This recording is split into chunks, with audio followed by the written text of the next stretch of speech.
بہتر زندگی کے رشتے۔ پرانے زمانے میں ایک گاؤں تھا جہاں کے کنویں پر ایک دن ایک عجیب سا واقعہ رونما ہوا۔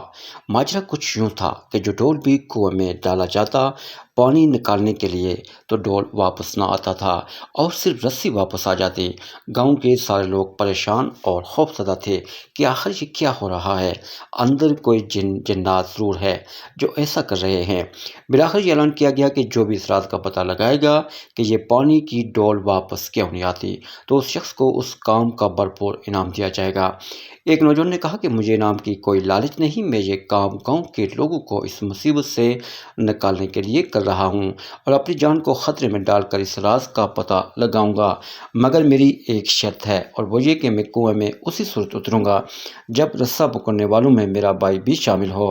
گاؤں والوں نے اس کے بھائی کو جلدی بلا لیا۔ ڈول کو ایک بار پھر رسی سے باندھ دیا گیا اور اس نوجوان کو اس ڈول میں بٹھا کر ڈول کو کنویں میں اتارا گیا۔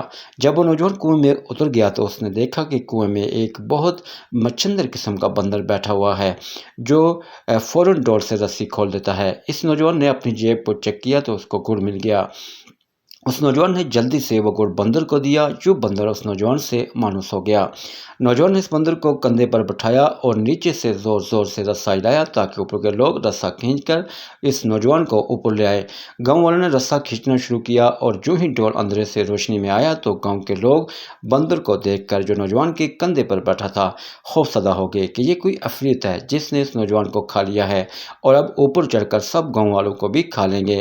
سب لوگ رسہ چھوڑ کر سرپٹ اپنے آپ کو بچانے کے لیے بھاگے، مگر اس نوجوان کا بھائی رسے کو مضبوطی سے تھامے اوپر کھینچنے کی کوشش کرتا رہا اور آخرکار اس نے اپنے بھائی کو کنویں سے بحفاظت نکال دیا۔ اس نوجوان نے لوگوں کو اس بندر کی شرارت کے بارے میں بتایا، پھر کہا کہ میں نے اس لیے اپنے بھائی کی شرط رکھی تھی کہ اگر میرے ساتھ کنویں میں کوئی انہونی ہوگی تو تم لوگ سب بھاگ نکلو گے، جبکہ میرا بھائی ایسا نہیں کرے گا، اس کے خون کی محبت روکے رکھے گی۔